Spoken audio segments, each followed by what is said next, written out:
আমার একজন নবী আছে যিনি আমার জন্য 23 বছর কাঁদছেন। আমার নবীর 23 বছরের চোখের পানি এভাবে বৃথা হয়ে যাবে?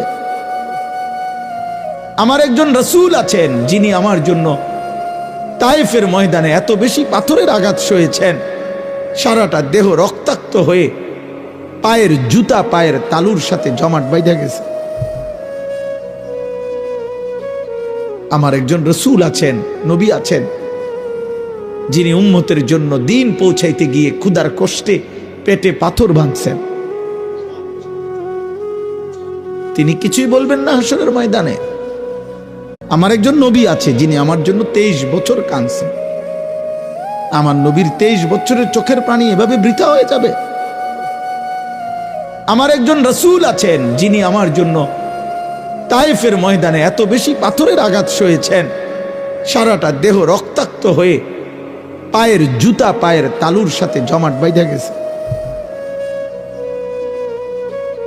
আমার একজন রাসূল আছেন, নবী আছেন, যিনি উম্মতের জন্য দিন পৌঁছাইতে গিয়ে ক্ষুধার কষ্টে পেটে পাথর বাঁধছেন। তিনি কিছুই বলবেন না হাসরের ময়দানে?